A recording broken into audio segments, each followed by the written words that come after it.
it crosses a lot of different thresholds. So when we talk about the 80-20 rule, it's basically this basic concept, but it extends to a lot of other things.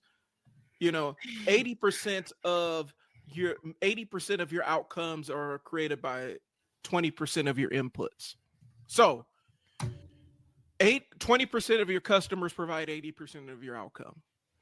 Right. And so the idea is tapping and leaning more into that 20% and expanding it. So let's Mm-hmm. say 20% of what you do on a day-to-day basis, and we talked about the difference between being productive and being busy. I Mm-hmm. would I would posit that 20% of what you do is actually being productive, 80% is being busy.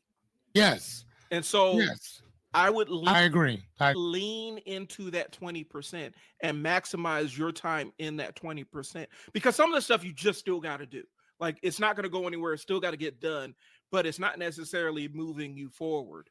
But That part. That part. lean into the 20%, and that will help you grow faster than anything else. So my 80-20 came with CMA, Coach Mo Athletics. We had gone and filmed a bunch of content, like how to dribble, how to shoot, all this other stuff. And initially we are going to sell it online, right? And I decided, why don't we just give this away for free, right? And by giving it away for free and then re-editing the clips and then clipping those clips into smaller sound bites that were like, anywhere between 1 and 3 minutes, we started getting more calls for services. By doing that, by leaning in on it, it was time consuming. It did take a little bit of time to set up. But now it's a matter of me going in, finding the clip I want to post and posting it. That is one of those small things. Also, newsletters.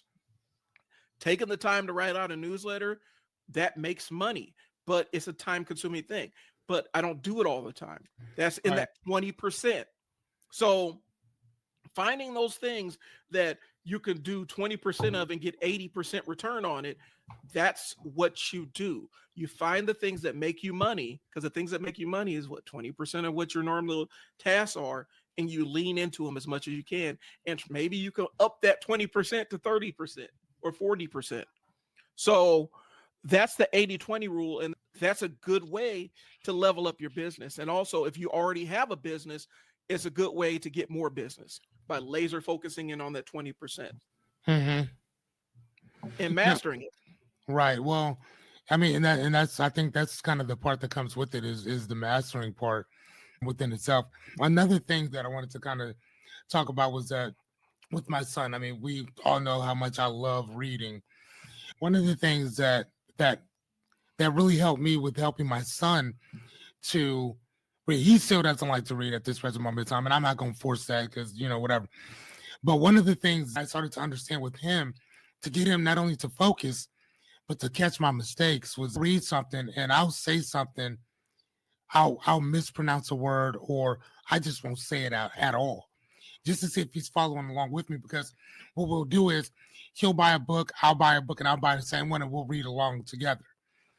And so he'll read, and again, it's just about reading out loud, not to yourself, out loud, to get him used to reading out loud and in front of people. Because I don't know about you, but the way I grew up in a foster home, and I grew up in multiple foster homes, but there was one in particular that I would have to get newspapers, magazines, books, and like this lady would make me stand in front of the family and read books. And boy, I sucked.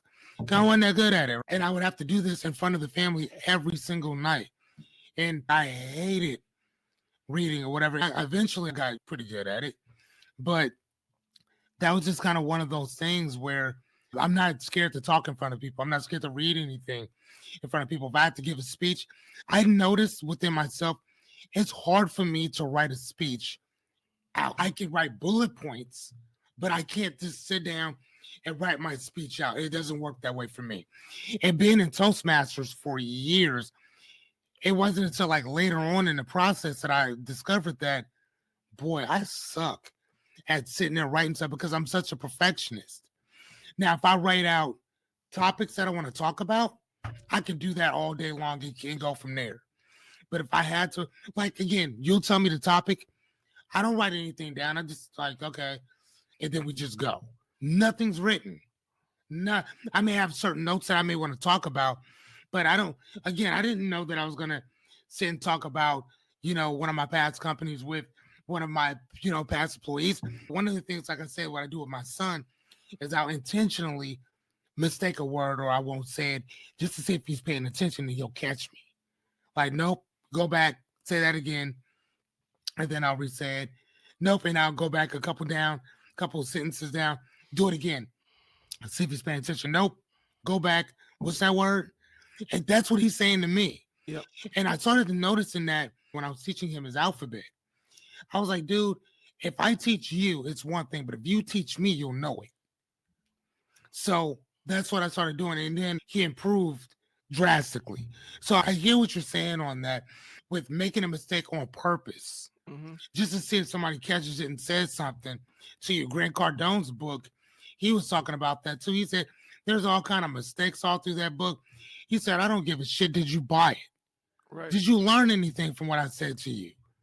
We can talk about my mistakes all day long, but I produced the book. I wrote the book. I produced it. I put it out and I sold it. What are you out here doing? You read it. Now, are you going to do anything with it? Right. Right. I mean, and that's kind of, so that's kind of where I'm at with, hold on. Sorry about that. But that's where I'm at with that. That was just a point that you made that I just kind of thought about. I'm like, yeah, that makes a lot of sense because I do that with my son. When I do it on purpose. And then one time, actually a couple times, he called me where I didn't do it on purpose. And he actually caught me. And I was like, bro, I'm not going to lie to you. That's kind of embarrassing. You know what I'm saying? I think he was, 11 or 12 at that time. So, well, he's still 12. But, I mean, that was kind of embarrassing, not going to lie to you. But, I'm okay being called out by my kid. That doesn't bother me. So I'm okay with that. Well, and I think it's being comfortable with that call out. My daughter calls me out all the time because she's smarter than I am. And so Right. And so I'm used to it. My son will call me out on stuff. And so you kind of get used to it. You learn how to humble yourself, especially as an entrepreneur. There are people that really get locked into how amazing and how knowledgeable they are, but they never take time to think about what they don't know. And that's a trap you can fall into when you stop learning as a business owner. That's where your business stalls. A saturation point. Right. And, it's being cognizant of that. Like I'm reaching my saturation point. Sometimes I got to find a way to wring my brain out so I can absorb more. How do we make this transition? What does it look like? And part of it is coming up with a plan. Like if you are really serious about it, because there's two things I need to throw out. One, being an entrepreneur can be a lonely existence just because a lot of the people that are still doing the full-time working stuff, some of the conversations you have, they haven't even thought about.